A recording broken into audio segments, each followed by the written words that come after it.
Oiréis de guerras y rumores de guerras. Mirad que no os turbéis, porque es necesario que todo esto acontezca, pero aún no es el fin. Se levantará nación contra nación y reino contra reino, y habrá pestilencias, hambres y terremotos en diferentes lugares. Pero todo esto es solo principio de dolores. Entonces os entregarán a tribulación, os matarán y seréis odiados por todos por causa de mi nombre. Porque habrá entonces gran tribulación, cual no la ha habido desde el principio del mundo hasta ahora, ni la habrá. Y si aquellos días no fueran acortados, nadie sería salvo, pero por causa de los escogidos, aquellos días serán acortados. Entonces aparecerá la señal del Hijo del Hombre en el cielo, y todas las tribus de la tierra harán lamentación cuando vean al Hijo del Hombre venir sobre las nubes del cielo, con poder y gran gloria. Enviará sus ángeles con gran voz de trompeta y juntarán a sus escogidos de los cuatro vientos, desde un extremo del cielo hasta el otro. ¿Qué se espera en estos días antes de que Cristo regrese al mundo? Estamos viviendo en tiempos fuertes antes de la venida de Cristo. ¿Cuáles son las señales? Ventana TV presenta Señales del Fin, con el pastor Ricardo Quesada. Abre tu corazón y escucha la palabra de Dios para comprender lo que sucede y está por venir. Cristo viene pronto. Y ahora pastor Ricardo Quesada.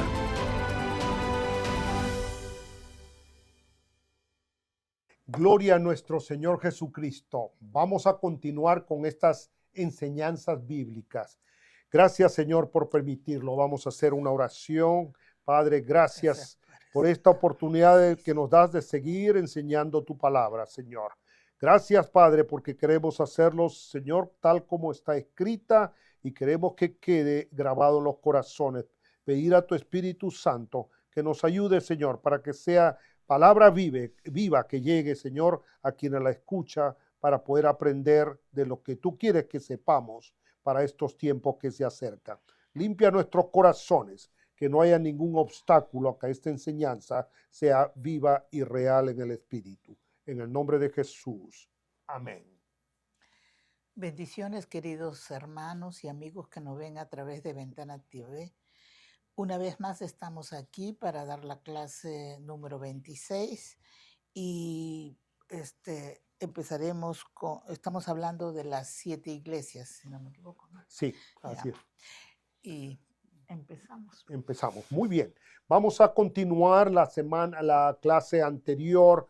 Habíamos comenzado el primer verso, pero lo vamos a leer nuevamente. Vamos a estudiar a la iglesia de Éfesos, la iglesia apostólica, una iglesia muy grande. Se estima que tenían como 2,000 o 3,000 congregantes. Era una iglesia donde los apóstoles daban sus prédicas y sus enseñanzas. Qué hermoso lugar que hubiéramos podido estar. Muy bien, vamos a ver Apocalipsis 2, de 1 al 4, por favor. Apocalipsis 2, del 1 al 4 dice: escribe el ángel de la iglesia en Éfeso, el que dice las 7 estrellas en su diestra, el que anda en medio de las 7 candeleros de oro, dice esto: yo conozco tus obras y tu arduo trabajo y paciencia, y que no puedes soportar a los malos, y has probado a los que se dicen ser apóstoles y no lo son, y los has hallado mentirosos. Y has sufrido y has tenido paciencia y has trabajado arduamente por amor de mi nombre, y no has desmayado. Pero tengo contra ti que has dejado tu primer amor. Muy bien, tenemos palabras hermosas para esta iglesia, pero también unas palabras de advertencia, una palabra de corrección muy importante que sucede mucho con los cristianos, muchísimo. Y vamos a analizarla después en el momento oportuno cuando se trata de ver, de dejar el primer amor. Efectivamente es algo que sucede muy comúnmente. Muchos cristianos, cuando conocen el perdón, reciben a Cristo, tienen un entusiasmo de servir a Dios muy grande, pero va pasando el tiempo, se va opacando y dejan de hacer lo que comenzaron a hacer al principio, testificar lo que son, el amor de Dios, el perdón que han recibido, la paz que viven, y comienzan a dejar su primer amor, quiere decir ese entusiasmo con que vivían como nuevo hijo de Dios, sirviendo a Dios en totalidad. Eso no debe perderse nunca, mas al contrario, debe seguir creciendo. En la iglesia esta de Éfeso que mencionamos, fue una iglesia que estaba como una de las ciudades más grandes en Éfeso, dentro del Imperio Romano. Tenía un templo pagano muy grande que traía una influencia negativa terrible a esta iglesia, el templo a la diosa Artemisa. Y indudablemente esto traía como consecuencias predicaciones de falsos maestros que trataban de apartar la fe a muchos. El que anda en medio de los 7 candeleros de oro, cuando habla la palabra del Señor en estos versos, es nuestro Señor Jesucristo, y tiene a la mano derecha las 7 estrellas. Son los 7 mensajeros de la iglesia, lo que indica que su poder y su autoridad sobre las iglesias y sus líderes está en manos de Él. Él está en control de su iglesia. Él tiene a su mano todas estas estrellas. Dios conocía todas las iglesias del Apocalipsis, y las otras conocía todas las iglesias que ya existían en aquellos días. También conoce la iglesia que tú asistes. Dios sabe en qué lugar te reúnes, con quienes te reúnes para alabar, bendecir a Dios, escuchar la palabra y servirle. Indudablemente, Dios está viendo ese fervor en tu iglesia, quiere ver que sea una iglesia que está en avivamiento, una iglesia donde se predica la sana doctrina, una iglesia donde se está tratando de alcanzar vidas, corazones para la gloria de nuestro Señor Jesucristo. Cuando Él dice que Él adora a esas iglesias, es porque Él está muy agradecido, muy feliz de una iglesia que está cumpliendo su palabra. Éfeso por mucho tiempo no permitió la tolerancia al pecado, fue muy estricta. Esta era una ciudad pues donde estaba un templo y muchos seguidores de Artemisa, donde se permitían cosas inmorales, sexualidad dentro de la iglesia, y el culto a Artemisa era un culto muy pagano. Pero nosotros también vivimos en un mundo lleno de pecado. No vivimos como, vamos a decir, en un lugar, en una cúpula o algo donde estamos separados de lo malo. No, vivimos en un mundo pecaminoso, con inmoralidad sexual, pero cuando el cuerpo de los creyentes comienzan a tolerar el pecado, ahí está el problema. Cuando en tu iglesia comienzan a permitir que el pecado entre a la iglesia y se tolere y se permita, ahí está el gran problema. Nosotros debemos ser firmes en que el pecado el pecado es Dios lo perdona. Nosotros recibimos a pecadores, todos somos pecadores, pero con una actitud de arrepentimiento. Los valores bíblicos, cuando comienza a suceder esto, la tolerancia comienza a llegar a suceder, decaen y ponemos en peligro el testimonio de la iglesia. Debemos usar la palabra de Dios para establecer normas de lo que está bien y lo que está mal. Dios nos lo da toda en su palabra. Cristo elogia a la iglesia de Éfeso, sí la elogia, fue una gran iglesia. Su trabajo arduo, su paciencia y su perseverancia, su intolerancia a la gente malvada, y descubrir también, ellos lucharon mucho para descubrir a los falsos apóstoles, falsos maestros. Su sufrimiento para no vencerse fue real. Estas son las características que toda iglesia debe tener, debe sin perder. O sea, todos debemos tener estas características sin perder el espíritu de amor, que debe ser lo que une a todo, lo que une todas las cosas para que el amor florezca alrededor de todas ellas.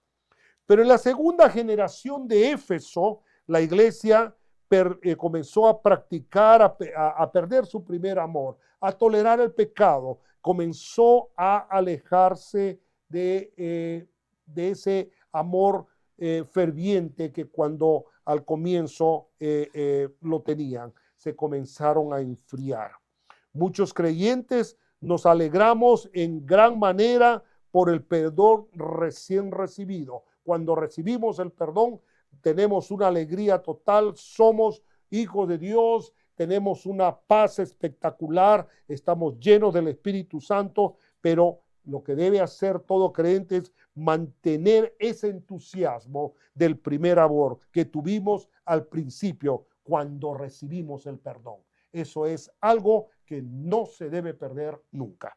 Vamos a continuar con los versos siguientes en este capítulo de Apocalipsis 2, del 5 al 7. Por favor, Marta. Recuerda, por tanto, de dónde has caído y arrepiéntete y haz las primeras obras, pues si no, vendré pronto a ti y quitaré tu candelero de su lugar si no te hubieras arrepentido. Pero tienes esto, que aborrecen las obras de los nicolaitas, las cuales yo también aborrezco. El que tiene oído, oiga lo que el Espíritu dice a las iglesias. Al que venciere le daré a comer del árbol de la vida, el cual está en medio del paraíso de Dios. Wow, qué lindas palabras, pero también qué fuertes advertencias. Que Jesús quitara el candelero de su lugar. Queridos hermanos, cuando la palabra de Dios dice, voy a quitar el candelero de este lugar, significa que su presencia se va. Eso sería muy triste en una iglesia, que la presencia de Cristo se retire de ese lugar por el pecado, por la tolerancia, por querer permitir compartir cosas del mundo dentro de tu propia iglesia. Los candeleros de 7 brazos generaban luz para aquellos sacerdotes en aquellos lugares, en aquellos tiempos, para que puedan leer, para que puedan ver. Es igual, las iglesias hoy en día deben dar luz para que puedan impactar a sus comunidades. Esa luz, la luz de Cristo, el amor de Dios, debe llegar a los alrededores de toda iglesia que está en un avivamiento real con Cristo. La iglesia debe mantener corazones limpios y dar libertad al Espíritu de Dios para tener la luz de Cristo, para ver el propósito de Dios y seguirlo. Vamos a ver dentro de la palabra de Dios, aquí hablan de los nicolaitas. Quiero explicarlo porque tiene cierta profundidad espiritual. Algo sucedió dentro de un grupo de personas y ahora lo voy a explicar de dónde vienen los nicolaitas. Y para esto vamos a leer Apocalipsis 2, versos 14 y 15, por favor, Marta. Pero tengo unas pocas cosas contra ti, que tienes ahí a los que retienen la doctrina de Balaam, que enseña a Balac a poner tropiezos ante los hijos de Israel, a comer de cosas sacrificadas a los ídolos y a cometer fornicación. Y también tienes a los que retienen la doctrina de los nicolaitas, la que yo aborrezco. Sí, la doctrina de los nicolaitas, vamos a tratar de entender un poquito de dónde viene, qué es realmente. Algunos retienen, dice esta doctrina, la doctrina de Balaam. La doctrina de Balaam es este personaje que llevó tropiezo al pueblo de Dios, que Balac, el rey, se sintió un poquito intimidado porque mucha gente cruzaba por su área dijo, yo no quiero que estos estén en estos lugares, y puso tropiezo a los hijos de Israel. Ese es la doctrina de Balaam. Las cosas sacrificadas a los ídolos significa que es una conciencia débil, es un acto de adoración a ídolos. Pero para un verdadero hijo de Dios, para un verdadero creyente, eso, un ídolo no tiene ningún valor.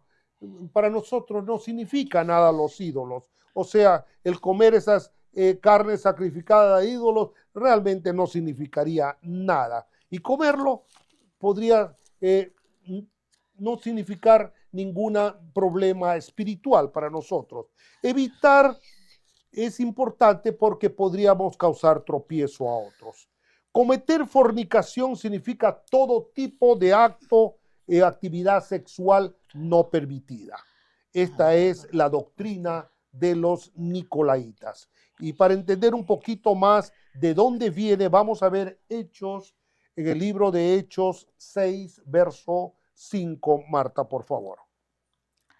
La palabra de Dios dice, agradó la propuesta a toda la multitud y eligieron a Esteban, varón lleno de fe y del Espíritu Santo, a Felipe, a Procoro, a Nicador, a Timón, a Parmenas y a Nicolás, prosélito de Antioquía. Qué interesante. Fíjese, en la iglesia de Jerusalén sucedió un gran problema porque los líderes necesitaban a alguien que pueda ayudar a servir las mesas, porque hubo cierta discordia en que unos le daban más comida que a otros, ciertos celos, ciertas envidias, cosas a veces tontas que han sucedido en la iglesia. Entonces decidieron hacer una elección y formar un grupo de personas que iban a servir las mesas. Pero fíjense la calidad de estas personas. Eligieron a Esteban como uno de ellos.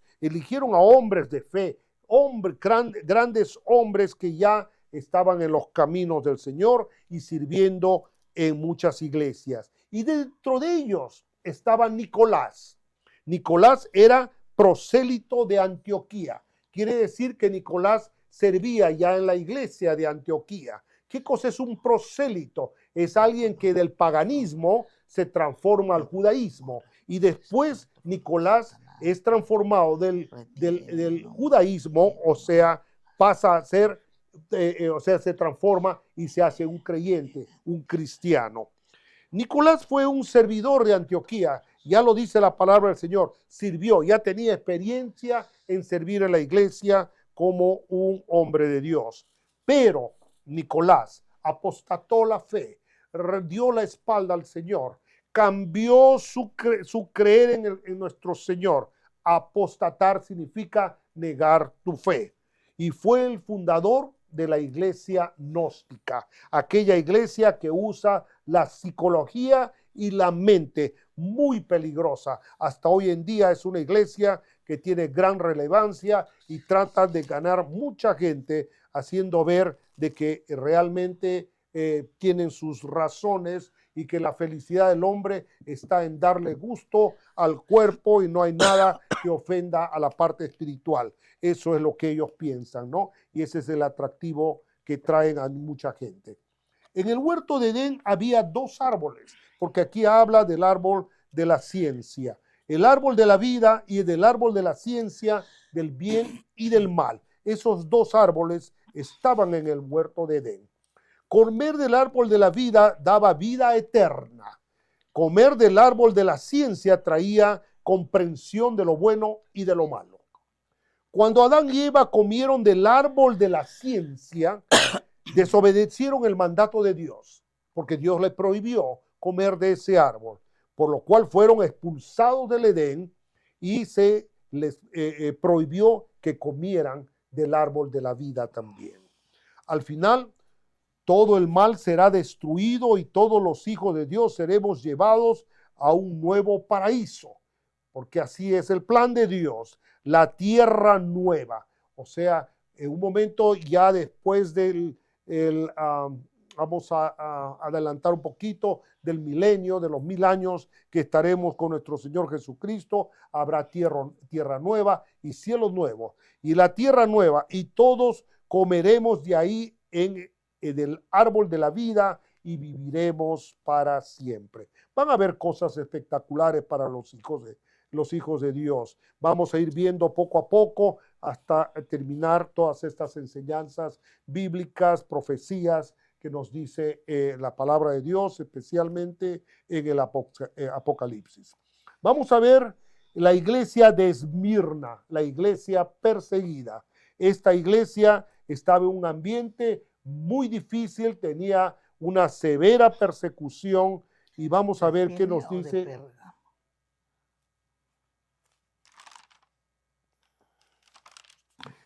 Esmirna. No, Esmirna.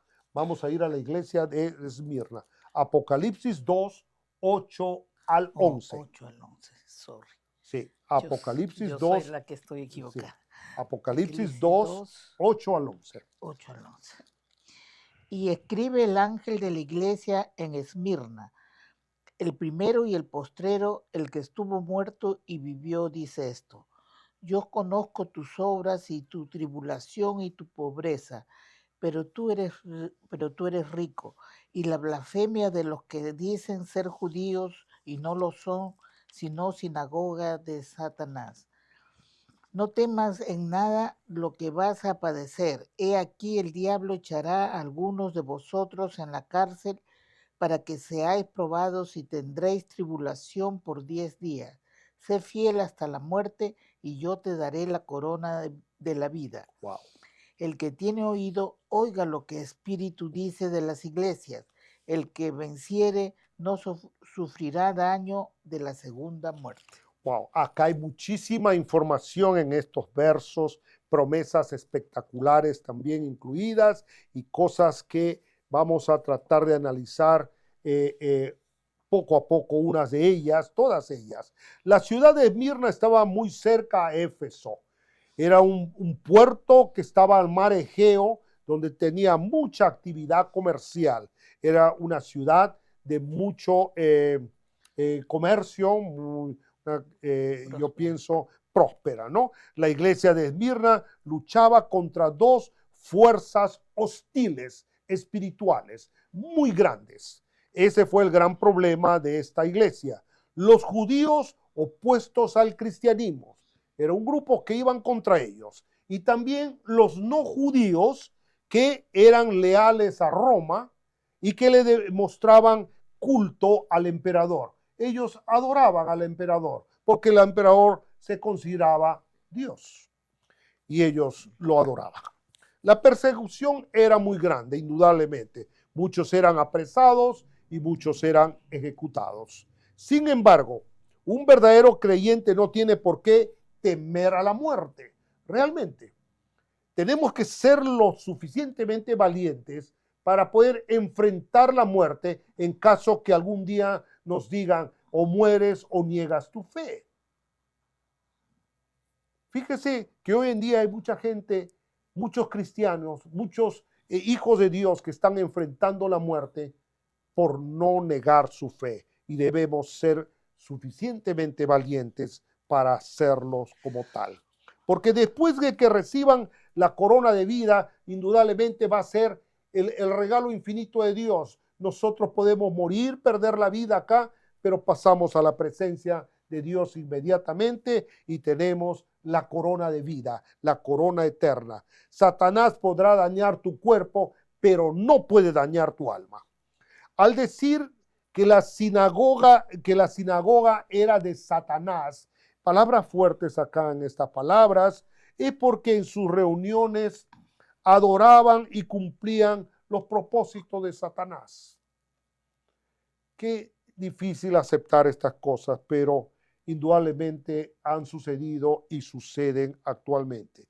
Hacían planes para Satanás y no para Dios.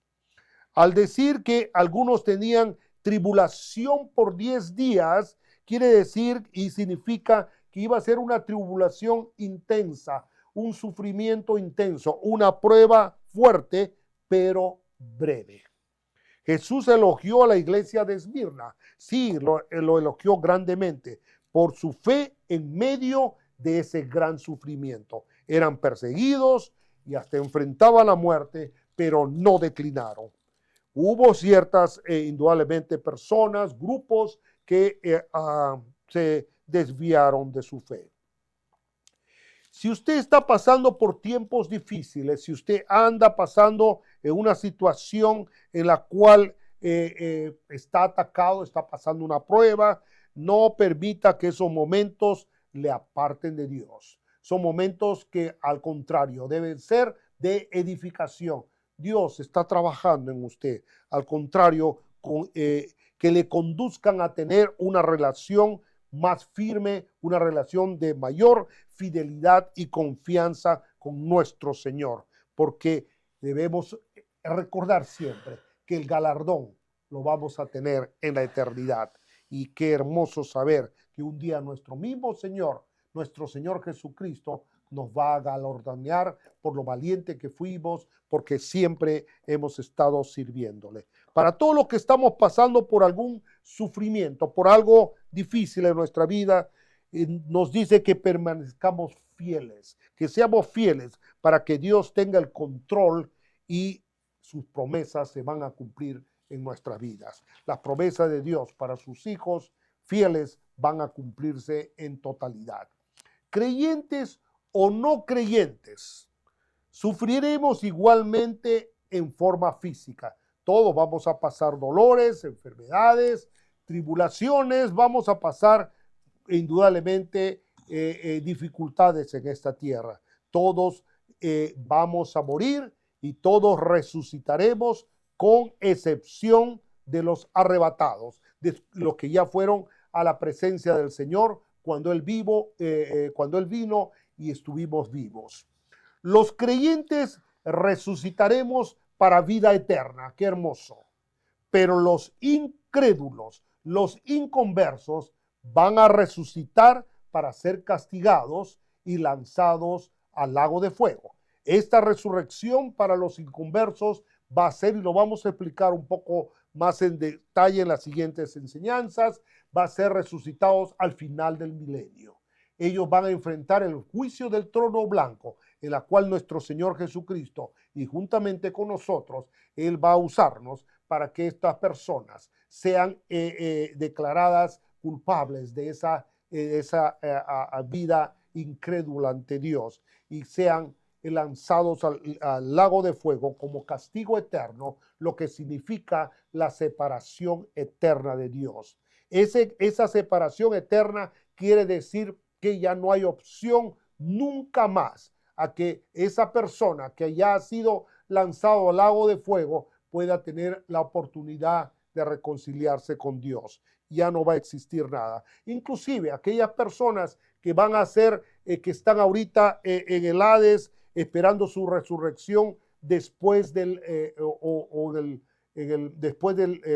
milenio, estas personas ya no tienen oportunidad de reconciliación, porque la reconciliación lo tenemos en vida. Dios nos ha dado nuestra vida para reconciliarnos con Él, para poder tener una vida plena y abundante bajo la bendición de nuestro Dios. Él quiere que estemos listos y preparados para encontrarnos con Él. El destino eterno ya lo tenemos determinado en nuestra decisión personal de seguir a Dios o seguir al enemigo. Usted determina su destino eterno. El Señor nos da el libre albedrío de decidir. Usted escoja. Dios nos da esa oportunidad hermosa para tener una vida eterna en su presencia, en todos los que creemos en Él. Amén.